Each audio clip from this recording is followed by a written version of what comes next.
अरे दोस्तों, आप सभी कैसे? फिल्म की शुरुआत क्रिमिनोलॉजी के छात्रों के साथ एक विशाल जंगल के बीच में एक टेस्ला बोट में एक नदी के साथ होती है।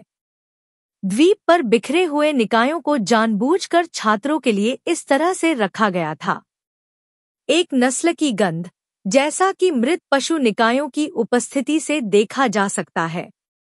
टीम जेल की बस में जाती है और जैसा कि बताया गया है कि इंटर्नशिप कार्यक्रम के तहत शवों को अध्ययन के लिए प्रदर्शित किया जा रहा है। प्रोफेसर गलती से जंग लगे तेल के ड्रम को छू लेता है, लेकिन ऑफिसर ओल्ड द्वारा आश्वस्त किया जाता है, जो दावा करता है कि सब कुछ अच्छी तरह से धोया गया है। वह यह भी कहता है कि यह एक प्रशिक्षण शिविर और वैज्ञानिक रिट्रीट जैसा लगेगा। प्रोफेसर को उसकी बातों की परवाह नहीं है, लेकिन वह चिंतित है कि वहाँ पूरी तरह से सन्नाटा है। वह कहता है कि वह किसी भी वन्य जीवन को नहीं सुन सकता है, लेकिन ऑफिसर ओल्ड को परवाह नहीं है। अब टीम अपने ड्राइवर बियर्डो से जेल की गाड़ी चलाने के अपने अनुभव के बारे में पूछती है। यह पता चलता है कि बियर्डो एक पूर्व अपराधी है, लेकिन वह टीम को सुनसान सड़क पर ले जाना जारी रखता है। जेल की बस आखिरकार ऑफिसर ओल्ड और प्रोफेसर के पास पहुंचती है और फिर बियर्डो अपनी बदबूदार दाढ़ी के साथ उनसे मिलने आता है। हालांकि प्रोफेसर उसे अनदेखा करता है और उसे अपनी दाढ़ी के साथ दूर जाने के लिए कहता है। फिर वह टीम को एक प्रेजेंटेशन देता है और समझाता है कि उन्हें 2 समूहों में विभाजित होना होगा ताकि वे नकली शवों की जांच कर सकें। वह यह भी बताता है कि यहाँ कोई सेल फोन कवरेज नहीं है, इसलिए सभी को एक दूसरे से संवाद करने के लिए वॉक टॉक का उपयोग करना होगा। यदि शिक्षक पूछता है कि क्या किसी के पास कोई प्रश्न है, लेकिन कोई भी उत्तर नहीं देता है क्योंकि वे उसे डराने वाला पाते हैं, तो बियर्डो लड़कों को चिकन मांस को भंडारण कक्ष में नहीं ले जाने के लिए कहता है, इसलिए वे आगे बढ़ जाते हैं। बियर्डो भंडारण कक्ष के अंदर कुछ उपकरण रखता है और धूम्रपान विराम लेता है। हालांकि वह यह नहीं देखता है कि कुछ एसिड वॉक वार्ता के बगल में गिर गया है और वे इससे पहले कि बियर्डो कुछ कर पाता, वे क्षतिग्रस्त हो जाते हैं।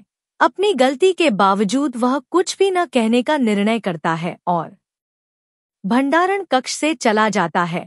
अब टीम को उनके कमरे में ले जाया जाता है, लेकिन उन्हें केवल सोने के लिए बिस्तरों का उपयोग करने और हार्मोनल योग के लिए नहीं कहा जाता है। छात्रों को चिंता होती है जब प्रोफेसर कहते हैं कि यदि उनमें 1 से अधिक व्यक्ति होंगे तो बिस्तर टूट जाएंगे। लेकिन इससे भी बदतर यह है कि मेगन को अपने बिस्तर के ऊपर एक दांतेदार चूहा दिखाई देता है, जो उसके अपने शरीर की गंध से कहीं अधिक बदबूदार है। टीम को एक कंकाल भी मिलता है जिसे बिल्ली माना जाता है, लेकिन उन्हें इसकी परवाह नहीं है। प्रोफेसर ने हर जगह कैमरे लगा दिए और समूह को एक बैठक के लिए बुलाता है। वह समझाता है कि समूह को काम पर लग जाना चाहिए और किसी को भी रेडियो पर कोई व्यक्तिगत संपर्क नहीं करना है।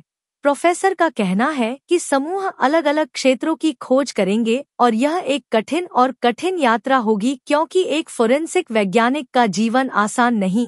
बियर्डो डिनर के लिए मीट काटना शुरू करता है। जोश एक स्कूल बस के नीचे एक लाश देखता है और उसे डर लगता है, लेकिन पैट्रिक उसे बताता है कि उसे मांसपेशियां रखने वाले काउबॉय की तरह व्यवहार करना चाहिए। शिक्षक देखता है कि डैनियल और लैरी कार के ट्रंक के अंदर एक और लाश पाते हैं। लाश कीड़ों से भरी हुई है, लेकिन दोनों इसके बारे में निरीक्षण करना शुरू करते हैं।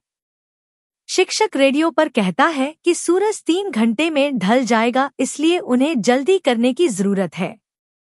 फिर वह मेगन और केट को देखता है, जो दोनों एक कीचड़ भरे शरीर का निरीक्षण कर रही हैं। शिक्षक अचानक रेडियो पर उसे आश्चर्यचकित करता है, जिससे मेगन परेशान हो जाती है। इस बीच बियर्डो अपना विच्छेदित मांस तैयार करता है, लेकिन उसे कुछ संदिग्ध दिखाई देने लगता है क्योंकि उसकी मुर्गियां वहां नहीं हैं जहां उसने उन्हें छोड़ा था। वह शिक्षक के पास जाता है और बताता है कि उसकी 2 मुर्गियां गायब हैं। शिक्षक के पास उसकी बकवास सुनने का समय नहीं है, इसलिए वह उसे अपना बदबूदार मुंह बंद रखने के लिए कहता है, जबकि जोश और पैट्रिक बस के नीचे शव की जांच जारी रखते हैं। बियर्डो पेशाब करने के लिए एक सुनसान जगह पर जाता है, लेकिन एक लाश देखता है और डर के मारे भाग जाता है।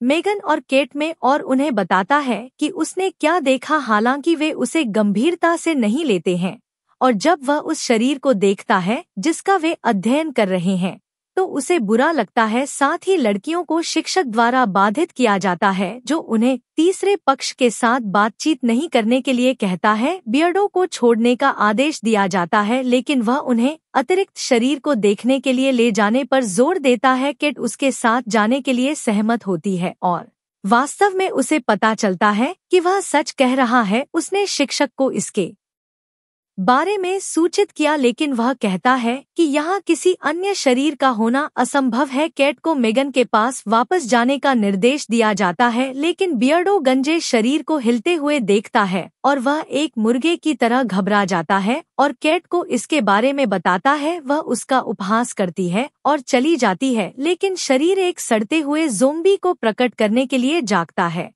डैनियल और लैरी को ऐसा लगता है कि उनके आसपास कोई है और लैरी चिंतित है, लेकिन डैनियल उसे अब विचलित नहीं होने के लिए कहता है।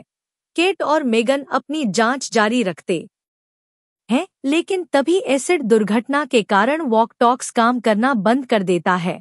केट को संदेह होने लगता है कि उसने जो मृत शरीर देखा उसके कारण कुछ अजीब है, लेकिन मेगन उसे घबराने के लिए नहीं कहती है, क्योंकि उसे अपने लिए काम करने के लिए इस मंच की आवश्यकता है।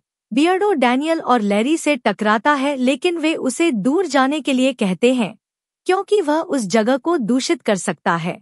बियर्डो उन्हें सावधान रहने के लिए कहता है और दूर चला जाता है, लेकिन गंजा ज़ोंबी उसकी गंध को नोटिस करता है और निकट आना शुरू कर देता है और कहता है कि उन्हें वापस आने पर ध्यान देने की जरूरत है। प्रोफेसर दूसरों के साथ संवाद करने की कोशिश करता है और उन्हें वापस आने के लिए कहता है, लेकिन वॉक टॉक्स द्वारा कोई भी उपलब्ध नहीं होता है। लेकिन इस बीच केट को पता चलता है कि अतिरिक्त शरीर गायब हो गया है और वह घबराने लगती है। जब वह गंजे ज़ोंबी को देखती है तो यह और भी बदतर हो जाता है, इसलिए वह भाग जाती है। एक तनावपूर्ण पीछा शुरू होता है, लेकिन केट बड़ी कांटों से भरी कुछ शाखाओं के बीच में फंस जाती है। ज़ोंबी शाखाओं के बीच संघर्ष करता है और उस तक पहुंचने में सफल हो जाता है। इसके बाद जो होता है वह वास्तव में एक डरावना शो होता है, क्योंकि ज़ोंबी केट के शरीर को खा जाता है, जिससे वह दर्द से चीखती है और यहाँ तक कि उसकी एक आंख में एक बड़ा कांटा चुभ जाता है। उसी समय जोश चीख सुनता है और अपने चारों ओर किसी को दौड़ते हुए देखता है। उसे लगता है कि कुछ संदिग्ध है और पैट्रिक के साथ उसकी बहस होती है। जब वह भाग जाता है, डरा हुआ पैट्रिक उसका पीछा करता है और फिर मेगन केट प्रोफेसर से मिलता है और उसे बताता है कि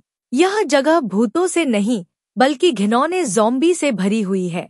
वह आगे कहता है कि यह द्वीप बीमार सैन्य प्रयोगों के लिए एक अवैध क्षेत्र हो सकता है। प्रोफेसर को बस लगता है कि बियर्डो मतिभ्रम कर रहा है, इसलिए वह उसे डांटता है और कहता है कि उसे जांच करने की जरूरत है कि वॉक टॉक्स का क्या हुआ। पुरुष कमरे से बाहर निकल जाते हैं, लेकिन एक अन्य गंजे ज़ॉम्बी को शवों में से एक पर भोजन करते हुए नहीं देख पाते हैं। प्रोफेसर को पता चलता है कि बियर्डो ने वॉक टॉक्स के साथ गड़बड़ की है और उसे डांटता है। जबकि डैनियल और लैरी बेस पर लौट आते हैं, केट ने एक ज़ोंबी के रूप में एक ज़ोंबी पर हमला किया है, लेकिन लैरी के पास इस प्रैंक के लिए पर्याप्त है और जोश और पैट्रिक ने भाग लिया है। वह कुछ अजीब है, लेकिन वह उन्हें बताता है कि वे इंटर्नशिप कार्यक्रम से बाहर निकलने के लिए स्वागत करते हैं। प्रोफेसर अपने छात्रों को वापस लाने के लिए अपने छात्रों को वापस लाना चाहते हैं। केट शेल्फ के नीचे से मुक्त हो जाता है और मेगन पर हमला करता है।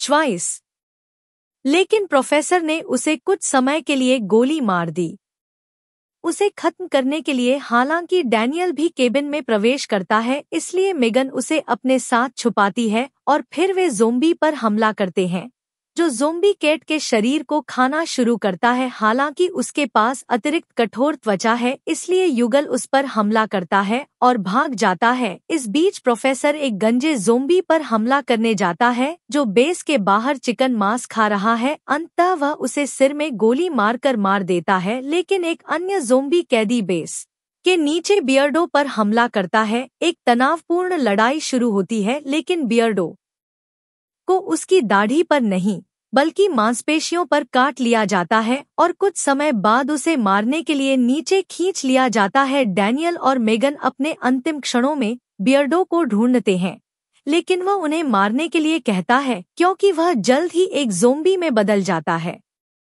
अब पैट्रिक और जोश ने जेल की बस को शुरू किया, जबकि राक्षसी लाश को प्राप्त करने की कोशिश की जाती है। युगल जोश पैट्रिक के साथ बुलेट प्रूफ बस में प्रवेश करता है। यह उम्मीद करता है कि यह ज़ोंबी प्रूफ भी होगा। जैसा कि मेगन ने अपनी बंदूक खो दी है और एक उन्माद ज़ोंबी बस के विंडशील्ड के माध्यम से उसके सिर के साथ टूट जाता है, लेकिन जोश में बस को दुर्घटनाग्रस्त होने के लिए ज़ोंबी से छुटकारा पाने के लिए एक केबिन में एक बार फिर से चली आ रही है। लेकिन जोश को ड्राइविंग करने के लिए निर्देश दिया जाता है। दुर्भाग्य से वह एक और दुर्घटना में पड़ जाता है और मेगन उसे मदद करने के लिए मदद करता है और फिर बचे हुए लोगों को सुरक्षा के लिए एक रास्ता खोजने की कोशिश की जाती है, क्योंकि वह जोशी और मेगन को अपने परिवेश को छोड़ देती है। एक शॉट हो जाता है। इस बिंदु पर बचे हुए लोग ऑफिसर ओल्ड अपनी कार में दिखाई देते हैं।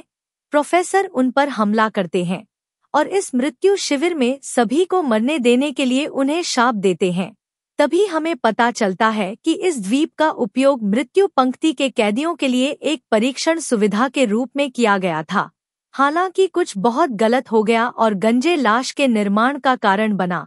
अब ज़ोंबी एक बार फिर प्रकट होता है, इसलिए प्रोफेसर ऑफिसर ओल्ड की मरती हुई बॉडी को उन पर फेंक देता है। फिर वह बचे हुए लोगों के साथ कार में बैठ जाता है, लेकिन इसे शुरू नहीं कर सकता क्योंकि चाबियां बाहर हैं। एक क्रूर अनुक्रम का पालन होता है जहां गंजा ज़ोंबी अधिकारी बूढ़ा है और फिल्म उसके द्वारा अपना ध्यान बचे लोगों पर केंद्रित करने के साथ समाप्त होती है।